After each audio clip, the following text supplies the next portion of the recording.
It's New Brew Thursday. Woo! It's the homebrew episode. Yeah. We have a lot of homebrew on this table. Yes, we do. And we have special guests. This isn't Brad. No, Brad's missing once again. Brad is out sailing the high seas in search of craft beer and lovely ladies. Yep. Is he? He's on a cruise? Yeah. He won't find any good craft beer, though, down in Mexico. Oh. He'll probably find some lovely ladies, though. So... Yeah. That's a good substitute. Yeah. So we have Jason, otherwise known as, is it Munchie or Munch on Twitter? It's Munchie, but I really hate hearing it out loud. Yeah. Jason works. Jason. So, and then we also have Robert French, known as 3 Frenches on Twitter, and these guys are both accomplished homebrewers as well. So we wanted to bring them on the show to, talk about the things that we can't. Promoted. Yeah, we can't. Because we are not accomplished homebrewers. I'm a failing homebrewer, and John is a expiring homebrewer.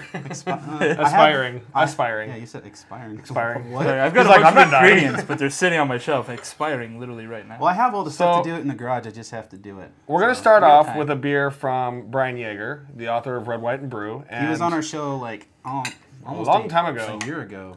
Now, he did warn us that this beer is way past its prime at this point. It's got good carbonation on it. It still has good carbonation now, so this was brewed for his wedding, and congratulations again. I believe he called it the Wedding Wit. Wedding Wit? Yeah, Wit Wedding. That's not his label either. It's just a bottle he picked up. Oh, Wit Wedding, like the... Light Wedding. Yeah. Billy Idol song. Billy Idol. I was going to say Billy Bon Jovi. Wow. Completely different. Yeah. So much horribler. Except for the mustache. Horribler. More horrible? Wow. I don't know. It's early. I'm still a little hungover from last night. Yeah, it's got really good carbonation on it. Yeah, it does. And it smells good. Oh, yeah, it does. This is a wit beer, white What's beer. That? Doesn't smell old. No, it doesn't. I think this beer's been purposely dehyped. Yeah. Yeah, Brian, come on now. This is actually really tasty. Very sweet malty character to it. I'm actually selling it professionally now, but this one's terrible. For being as old as it is, it's not even a year old, but it smells really good. Smells good. Carbonation. It's been in the fridge the whole time. It's been ice cold, so not ice cold, but cold enough. Not getting any oxidation off of it. No. Oh, it's very good. Very good. I would imagine this is very similar to me, like Allagash White or any of the commercial white beers I've had. This is right up there with them. So yeah, this is amazing how good it is. Not that means anything bad. I feel like I'm getting a hint of kind of a bit of a German hef influence too. Maybe like a little cloyingness to it. Maybe a little banana. Yeah. It's very soft. Very soft mouthfeel. Yeah, it's got a good mouthfeel on it. It's very tasty. Now, I have a random plethora of food that we're going to be just eating with these because we have several different styles of beer that we're going to be doing today. But I think I'm going to, even though I smashed the Brie last time and said that Brie doesn't pair well with beer, I'm going to try it with this. So what do we have? Oh, I'm not too busy eating. We have a Brie. Right there. And then a Havarti. That's this one. And then I think it's a Danish Blue. It's a very wet blue. Yeah, it's very wet. I took it out of the package and I was like, oh. Soggy blue. And then some just dry salami and crackers, and then some candies. Of course, Reese's Pieces. Reese's Pieces, because we're going to be doing the peanut butter. Yeah, one of them's a peanut butter porter. So side-by-side comparison, like, which one would you rather? Peanut butter You got beer in my Reese's. Well, I got to say, this held up very nicely. Mm-hmm. It's very good. It goes really well with that Brie. And you guys feel free to dig in. Oh, yeah. I guess so. Brian, this is a winner. Good job, dude. And you've set the bar very high for our next beer I'd drink to follow. If I brewed this, I'd be happy. Yeah, seriously. I don't want to talk about my white beer. We do not speak about. Yeah, my white beer turned brown and tasted like sour apples. So, oops. That was really good. I wonder what it was like when it was fresh, if it's just good now. Yeah, seriously. It must have been an excellent beer. Yeah. Or it still is an excellent beer. So next, we're going to barrel through these things, so keep up. Next, we're doing a B.I.P.A. A black IPA. And it's called Pain in the B.I.P.A. It's made by Stevie C. I don't know how to say her last name, so... she is basically red on Twitter, and she is. And She's not basically red. She's basically red. She's at basically red. Yeah. yeah. Basically, she's red. That's to Basically. sum her up in a nutshell. Ooh, also has good carbonation. But she is also the president of the Ladies of Craft Beer, which is Ladies OCB on Twitter. And Stevie and her partner in crime, Lee Williams, also known as Hoptopia, are starting up a new brewer called Go Big or Go Home. Oh, that's what that means. Yeah, GBGH. Oh, I've been was wondering like- about that. I was looking honestly. at that going, okay, one's an H, so maybe that's Hoptopia, and one of them's B, and So maybe that's that's basically red. But what are the no. G's? Yeah, it's Go Big or Go Home Brewing. Oh, okay. So they're going to be brewing their, I think they're working on their recipes right now. So Well, they just brewed a chocolate stout. One of them, actually, they were doing 2 batches. One of them was the chocolate, and I forgot what the other one was. But remember that when we were brewing our beer, and we put that cheap rubber stop in? Oh, right, and it right. almost fell in the beer? Yeah. Theirs fell in the beer. Oh. And they had to dump it out. So, I would have kept it. yeah, 5-second rule. Or just call it an additive. The rubber stop in the fermenter is sanitized. Yeah. I think they didn't have another to seal it up for the next day. It's like There's, midnight. there's your problem. yeah. Press and seal. Saran wrap, spray it with sanitizer. This is really good. You get That's why some- their beer's a lot better than mine, I bet. Now this also, we got Quality this in Colorado during GABF. So it's, Because they're from New York. yeah, so this is probably about 6 months old. And it's a black IPA, so of course it's, the hops are probably not as Yeah, they mellow. expressive as Yeah. they were initially, but you still get a really nice hop aroma off of it. The carbonation's phenomenal. Yeah, yeah. Yeah, it was really good. Yeah, this is really tasty. This is really good. Mine is mostly. Is this like their first batch too? I think This was her very first. This is their very her first beer, which Stevie, this is awesome for your Yeah. first. Which is seriously. ridiculous, right? Yeah. Honestly, like that's. Everyone I'm mad like your about first that. beer is like an amber or like a a pale, and she's like, no, black IPA. Yeah, What? but if you met Stevie, you couldn't be mad at Stevie. No, I know. She's too nice. She's a sweetheart. This has a really nice chocolate feel to it when you first go in with it, and I think when it was probably fresher, because you get a nice hop bitterness on the back end, but I imagine like when it was originally brewed that was like a slap in the bite. face kind Yeah, of thing, you know. yeah. But this is very reminiscent to Sublimely Self-Righteous. Yeah. The Stones, so I mean that's a compliment because Stone makes some of the best beers on the planet. But and I'm drinking out of a Stone glass. Coincidence? I think not. But yeah, Stevie, seriously, right on. I'm gonna job. actually try this Good with some hustle. chocolate. I think if this goes to their brewery, this will be a hit. This is a great, really good beer. I agree. I don't know what's wrong with these guys. They're not eating. I wonder if I should try it with salami. Is that it? I want to reach in front of everybody. Reach in front All of right, everybody. chocolate it is. Yeah, get on it. That's right. Do work. He's told a fat kid to eat chocolate. You're gonna regret that forever. Oh, it actually goes really well with that dark chocolate too. I wish I would have tried the chocolate. Yeah. Oh my God, that's good. The bitterness from the dark chocolate kind of just enhances the hop flavor a little bit, and you get a little bit more of the chocolate on the front end. That kind of enhances the chocolate too. I say that the salami works really well with it Yeah, too. it's good. That's bizarre. It's a multifunctional beer. You Exactly. eat salami and you get more chocolate. Blowing my mind. Yeah, the cheese. No, I'll try it with I think chocolate. this blue cheese is gonna go good too. Here, try this one. Oh. Yeah, I mean, the chocolate, the salami, the blue cheese all go really well with this. You've created the master beer, Stevie. It goes with everything. It's all downhill from here.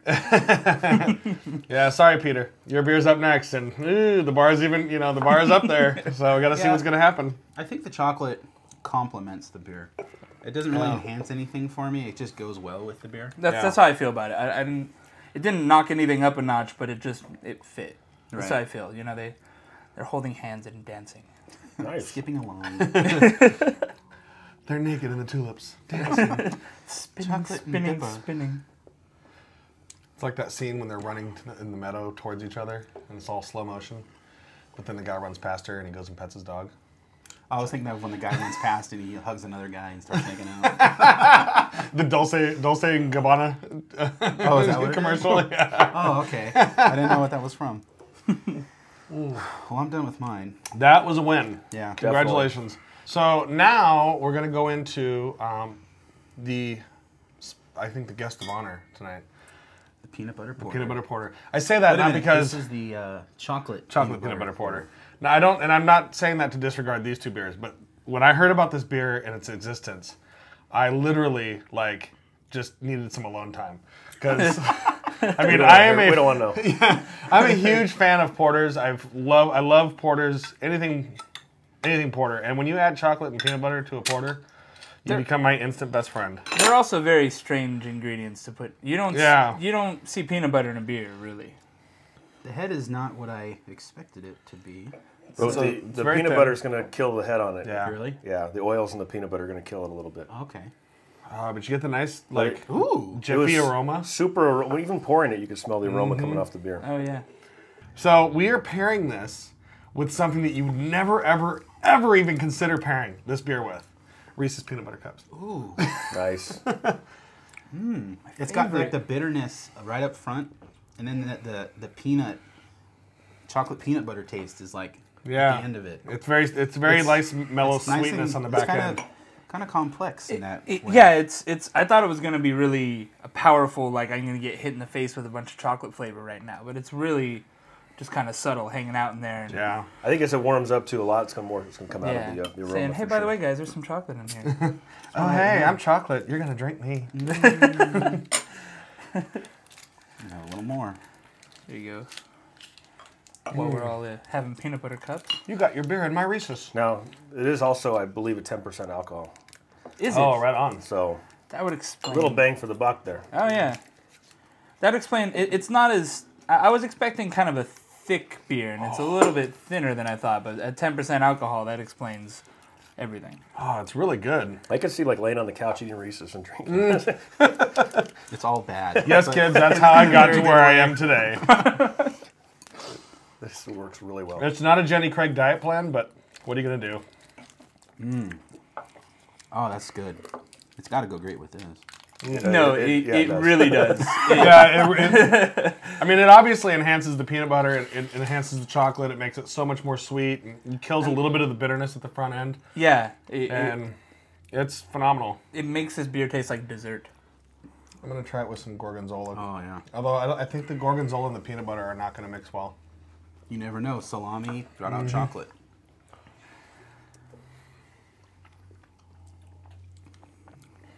Yeah. Obviously, it works great with the Reese's Pieces. That's interesting. And I think he's got 3 variations of this beer now. Didn't you Really? do the third one just recently? With actually peanuts in it. Yeah. Okay. Oh, wow. Crushed peanuts, I think he put in secondary. But I think he might have just posted that recipe online. It might have helped to get the oil, because peanut butter with oil is a problem, right? Yeah. So. Yeah, so Peter, I've had the batch 1, which was phenomenal. Batch 2, amazing. The one with the peanuts in it, yeah, that needs to end up on my doorstep soon, just saying. So while we're enjoying this decadent beer and all of these things, this plate might be empty when we get back. However, we're going to send you off to a Master Pairings with Dr. Bill that involves an amazing beer from Green Flash Brew called Silva Stout, which is epic. Yep. So go enjoy that. Go on. Shoo. Roll it.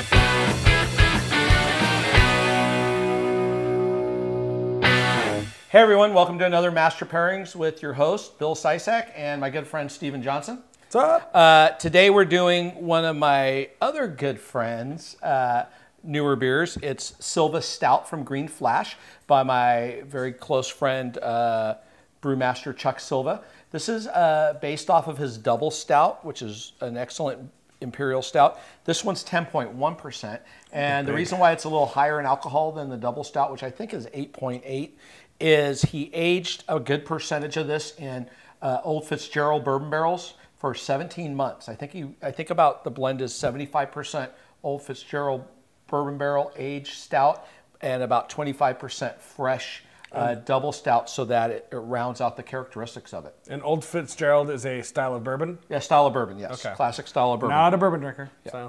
So anyways, an amazing beer. It's in these new fabulous Green Flash bottles with the starburst on the bottom, or I guess, is that a sunburst?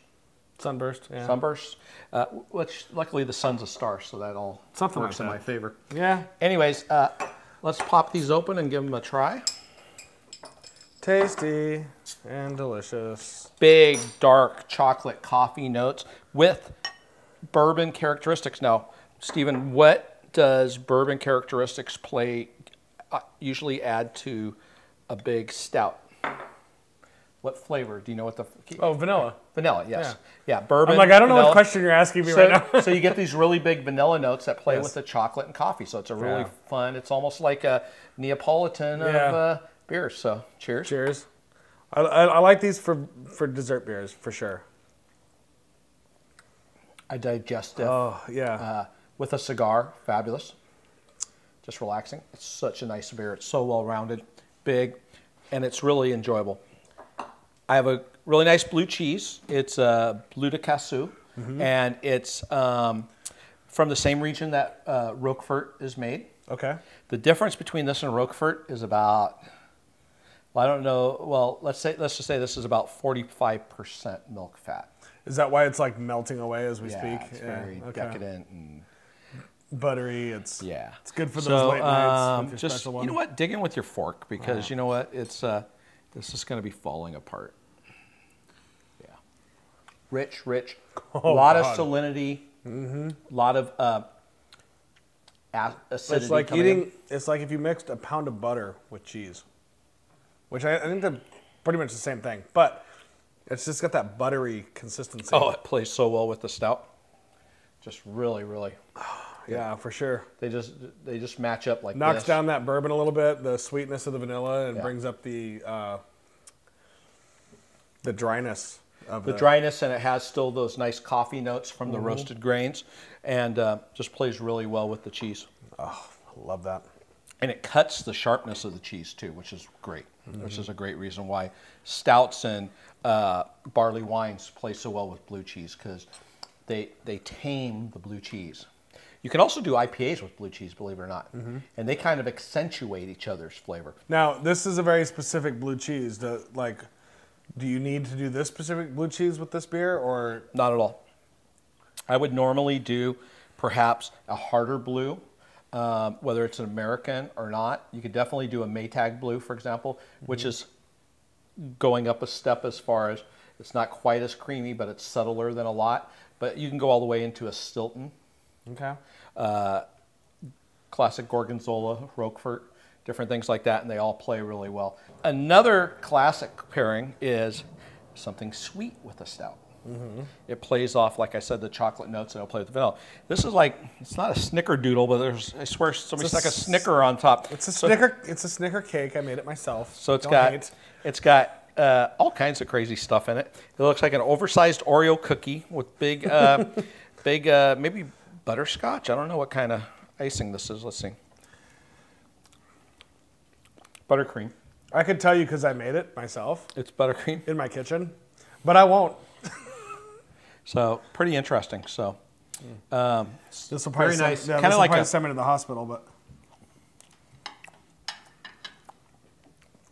kind of a devil's food cake and stuff. Is that what you used when you made it? Send by Stephen myself in my kitchen. Send Stephen to the hospital because he doesn't want to go into a diabetic coma. Yes. So enough of this for you. But It works really well with it, though. Yeah. You can go really decadent chocolate way over the top, or you can get in all these caramely toffee notes, Right. like play into here. It's really good. The creaminess of the icing. Oh, you know what this does? This brings out bourbon. This gives me Yeah. the front is just creamy. You get a little chocolate, and then you just get this big washover across the rest of your palate of bourbon. Right. It's just like I was sipping on a great bourbon. That's really cool. I really Yeah. like that. I mean, I knew it'd pair well, but I didn't pre-taste, and I was like, See what happens. how will it accentuate? Yeah. I think part of the fun of pairing is the exploration and trying course. something that maybe you don't think would go well with, but then you put it together and you're like, oh my god, that's amazing. And maybe sometimes you're like, oh my god, that's horrific. But then it's a learning process. It is. And there's a lot of great parameters out there and a lot of tools from the basic beer websites to some of the published people, in the food and beer pairing, people like Lucy Saunders, Garrett Oliver, of course, Brewmaster's Table, and Randy Mosher. Right. And so Those are all some very good resources for people to use. Of course, they can go through our Master Pairing series, our brew, on New Brew Thursday, and definitely pick up a lot of good tips, hopefully. And I think there might be some sort of mobile device application coming in the near future too, but we're working on that. Anyways, so really good. So I thought that was really fun, this pairing with this. Yeah, definitely. Because it brings out a different note than you're expecting. Usually it brings out all the chocolate, some vanilla, but this one was bourbon. Right. And so it was really good. And that's kind of where you get that caramel from this. The caramel is what's helping it come out more bourbon. If it was a pure chocolate on chocolate on chocolate, it wouldn't have brought that out. Yeah. So that's kind of a cool thing if you want to do that with some of your barrel-aged beers. So anyways, glad you can join me again, Stephen. Always happy. Cheers, everyone. Boom. Okay, so Silva Stout. It's pretty amazing. Good you stuff. should drink it. You should find it. Steve, you should kill small children to get it. Good luck. Yeah, exactly. Good luck. I have a 4-pack in my refrigerator, but you can only get it at the brewery, right? I know. That's where I bought it. And steal some from his And house. it's outstanding too. So now we're gonna do this. We're gonna do this beer now, which this man here created, and talk about it just a little bit. It has a Y on top. It's my yam beer. Yams. It's got I hate yams. It's got 8 pounds of roasted yams into the mash. Oh my. How many pounds of marshmallows, though? No marshmallows. All right. Yeah, I Lucky stayed away charms. from the marshmallows, but it also has chocolate wheat malt in it, so it has more of a chocolatey flavor. I think that comes out more than anything else. The yams, I don't think really impart much flavor in a beer at all. I don't like the pumpkin spices. I don't really care for that kind of beer at all. Yeah. So I deliberately did not want to do that. And one of my favorite seasonal beers is the Autumn Maple at the brewery. So Me too. I just wanted to try to do something a little bit differently. So it's got 16 ounces of maple syrup into a 5-gallon batch, and it's got vanilla beans that I soaked in Appleton's rum. Wow. And pitched it in there, and then basically it's got like the 8 pounds of yams. It's not yammy though. I don't know. Like I said, I don't know what flavor you get off of a yam, but I don't think it's yammy. I don't know if I've ever had Well, yams just on their own. We never actually cheers this episode, which is an egregious error that I apologize for. So we're gonna cheers you for this beer. So cheers. Cheers. Cheers. To all these excellent home brews. Seriously. Thank you for sending them to us. Yes. And to yams. Cheers to yams. No. Now, I don't know if it... No, you really don't like yams. I really hate yams. My wife made yam enchiladas this week. They're awesome. Yam? Oh my god, that just sounds horrifying. They're really good. I took them for lunch. No offense to I'm kind of curious, personally. I mean, I don't get a yam flavor off this, because I think you're right. I don't think it imparts a whole lot to the beer. No, and I put in, I mean, it was mush in the when I was in the mash. It was just, so I added rice hulls to it to kind of separate things. But I don't think the yams, other than just the fact that you can say it's a yam beer and it's seasonal, added a whole lot to it. But the chocolate, I think, really I get some of the chocolate. I get a little bit of the vanilla and just a hint of the rum flavor on that. But in when we had a bottle and we opened it about 2 weeks after it was bottled, the vanilla was really present, and the last 2 weeks has really dissipated. So I think the vanilla's just right in it right now. I'm not one for big vanilla in beer, but exactly. This has a hint of it, and it really just adds to the beer rather than taking over the beer and being like, "What's up? Vanilla's here right now." Vanilla in the house. Yeah, vanilla's not kicking your ass on this one. Yeah. The one thing, the head on it, and I don't know if that has to do with the yams too. I'm not sure, but it never really developed a really big head on it, and it also dissipates pretty quickly. It stays carbonated, right? But it just doesn't have. I was going to actually mention that. Now you keg most of your beers, right? I've kegged most of it recently. This one is all on bottle. This is bottle all the way. But yeah, I don't know why it doesn't have more retention. But you get the as Bill likes to say, the scrubbing bubbles off of it, so you can tell the carbonation's there. But the retention on the head is obviously lacking because it goes away right away. But yeah, I don't see any problem with that actually in beers that I drink, especially when you go into the darker, bigger beers. Like less of the carbonation is not that big a deal. Right. Yeah, I mean, a lot of the even best and better of the darker big beers that I've had, will have very little head hanging out left. All right, so before I finish all this, as the brewer, what would you suggest I try with this? Well, I've never tried it with cheese.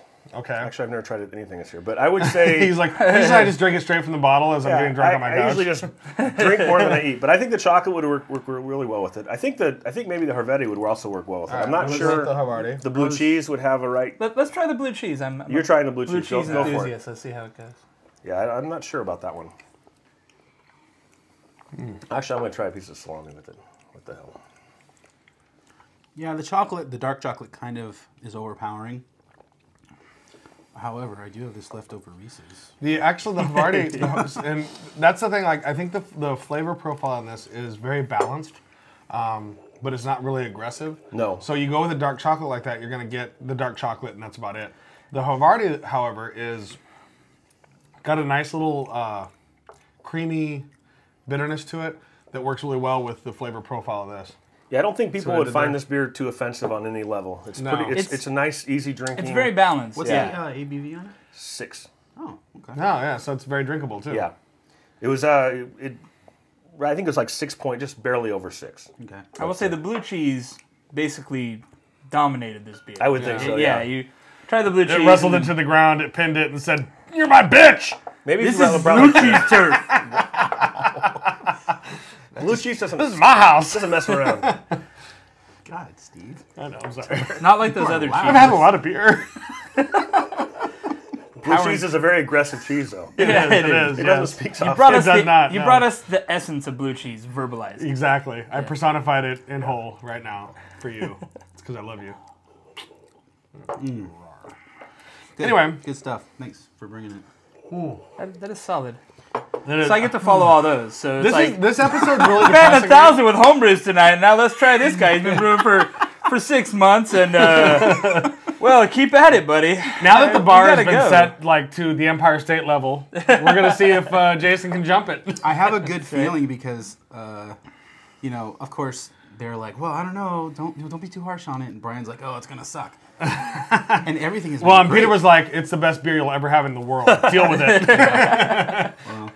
This episode's kind of depressing me because I make crap beer and you guys make such good beer, and I want to know why. Or how. Hey, Or buddy, how. It's the love. You just keep Yeah. waiting, buddy. You might find. I'm a beer drinker. Apparently, I'm not a beer maker. I guess that's what it boils down to. Yeah, I got a little big in my britches. I was about 4 or 5 batches in. I decided I was going to make a big double IPA, put a ton of hops in it. Kind of missed my marks, put some extract in it, and then overshot my gravity and ended up being too strong. And it went all over the place. And when I first drank it, I was going to kill myself because I was like, this is supposed to be my masterpiece. And it's not. It's a good hobby to have. This is my opus, and I failed. Exactly. I was like, well, my life, my life's work has now been reduced to rubble.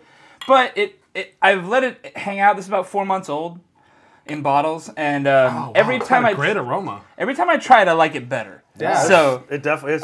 It's a great aroma. so I haven't had it in about a month and a half. So maybe we're friends again. We'll find out.